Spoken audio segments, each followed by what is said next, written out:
Assalamualaikum, anda sedang menonton Sekilas Fakta 25 Oktober 2022 bersama saya Kemilia Nur Azlan.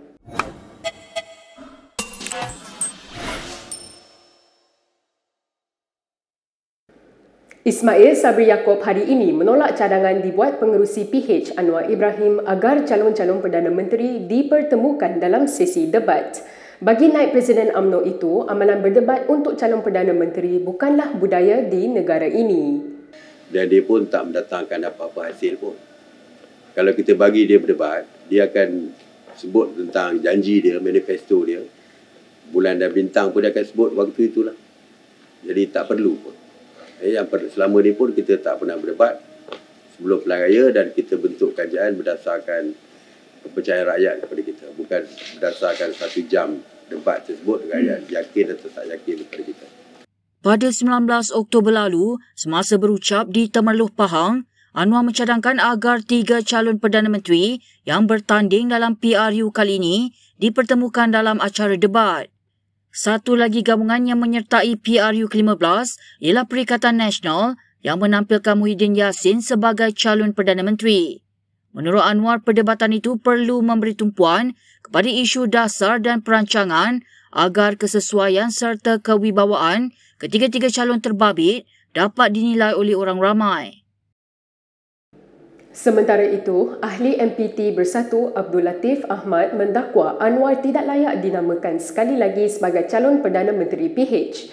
Katanya, Anwar perlu menunggu keputusan saman sivil oleh bekas pembantunya Muhammad Yusof Rother berhubung dakwaan serangan seksual. Abdul Latif merujuk pengumuman PH yang mencalonkan Anwar pada konvensyen di Ipoh minggu lalu dan mengaitkannya dengan saman Yusof terhadap Anwar pada 14 Julai 2021. Katanya pencalonan Anwar juga bertentangan dengan kebiasaan negara-negara lain iaitu apabila seorang pemimpin menghadapi tuduhan salah laku seksual, dia perlu menarik diri bagi memelihara keyakinan umum dan reputasi negara. Ketika mengumumkan pencalonan Anwar, Setiausaha Agung PKR Saifuddin Nasution Ismail berkata, pengesahan itu diputuskan melalui beberapa siri temu rapat Majlis Presiden PH. Yusof dalam penyataan tuntutannya mendakwa serangan seksual itu berlaku pada 2 Oktober 2018 di kediaman Anwar di Segambut. Yusof turut mendakwa akibat kejadian itu, dia didakwa berkomplot untuk menjatuhkan dan merosakkan kerjaya politik Anwar sehingga menjejaskan kesihatan mentalnya. Anwar telah memfalkan saman balas pada 28 September 2021. Kita ke perkembangan berikutnya. Jabatan Penjara Malaysia menafikan sebarang rakaman video membabitkan Najib Razak oleh mana-mana agensi media di premis penjara seperti dakwaan tular. Menurut jabatan itu, hasil semakan mendapati video tersebut dirakam lebih awal iaitu sebelum bekas Perdana Menteri itu dipenjarakan. Dalam satu kenyataan, jabatan tersebut berkata, video tersebut dirakam oleh pihak RTM, Sempena Kembara Keluarga Malaysia untuk episod ke-57. Jabatan itu berkata video yang ditayangkan TV1 pada 24 Oktober lalu menceritakan tentang sejarah dan latar belakang pekan dan tidak berkaitan dengan politik. Terdahulu klip video Najib yang memaparkan dia sedang bersiaran di televisyen tular di media sosial. Beberapa pengguna media sosial yang memuat naik gambar berkenaan dilihat mempersoalkan bagaimana seorang berstatus banduan boleh bersiaran di televisyen. Malah ada juga yang mendakwa Najib turut berkempen melalui tayangan video berkenaan. Sementara itu, Jabatan Penjara berkata, tindakan undang-undang boleh diambil ke atas individu yang tidak bertanggungjawab menyebarkan maklumat tanpa semakan lanjut. Dalam pada itu, anak sulung kepada Najib kini dilihat kian aktif dan mula turun padang di kawasan Pekan. Langkah Nizar Najib itu dianggap satu lagi isyarat jelas bahawa dia bakal diturunkan sebagai calon untuk UMNO BN pada bulan depan. Ia berlaku setelah peluang Najib yang juga penyandang kerusi itu untuk mempertahankan Parlimen Pekan semakin tipis berikutan sedang menjalani hukuman penjara 12 tahun. Lebih menguatkan spekulasi itu, apabila Facebook rasmi Najib turut memuat naik video khas Nizar yang memaklumkan hasratnya ingin terus berkhidmat kepada masyarakat Pekan.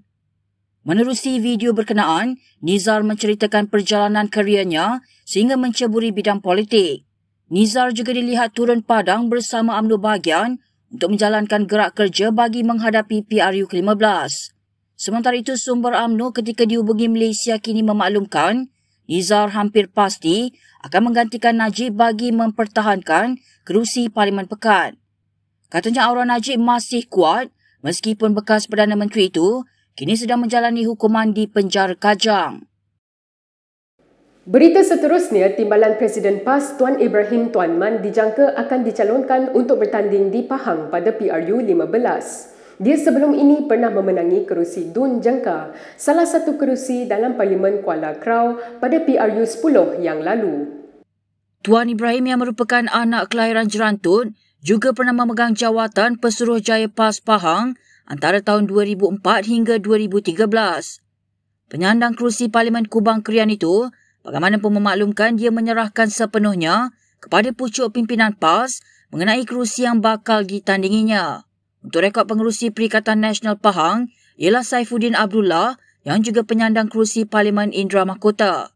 Saifuddin dalam satu majlis di Kuantan Pahang pada Sabtu memaklumkan calon Menteri Besar PN adalah daripada PAS jika gabungan itu berjaya memenangi PRU ke-15. Ini kerana calon PAS paling banyak bertanding untuk kerusi Dun di Pahang. Bagaimanapun ketika ditemui di Bentong semalam, Saifuddin dilaporkan berkata, kabar angin mengaitkan nama Tuan Ibrahim bakal bertanding di Pahang hanyalah mainan politik pihak tertentu. DAP Pahang dijangka melakukan beberapa rombakan terhadap 4 calon parlimen mereka untuk PRU 15. Beberapa sumber memberitahu Malaysia kini bahawa penyandang Adun Ketari yang Syafura Othman bakal bertanding di Bentong menggantikan Wong Tak. Jika benar Syafura yang juga timbalan Ketua Pemuda DAP dilihat sebagai bakal bintang yang mula meningkat naik dalam parti itu.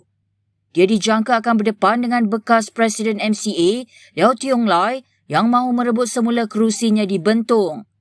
Sementara itu bagi Wong Tak, dia mungkin akan ditawarkan bertanding di Cameron Highlands. Menurut sumber kepada Malaysia kini, jika Wong enggan menerima tawaran itu, dia tidak akan diberi kerusi lain untuk bertanding pada PRU ke-15 ini.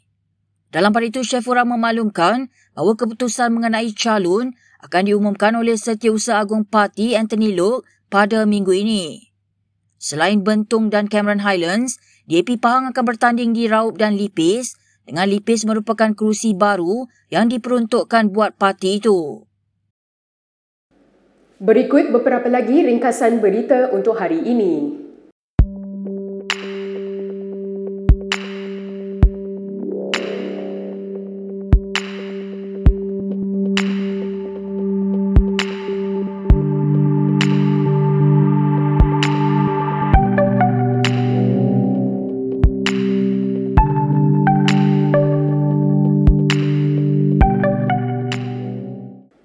Sekian sahaja daripada saya, Kemilia Nur Azlan untuk Sekilas Fakta. Untuk lebih banyak berita, anda boleh melayari kinitv.com. Anda juga boleh mengikuti kami di Instagram, Twitter, YouTube dan Facebook. Salam hormat dan jumpa lagi.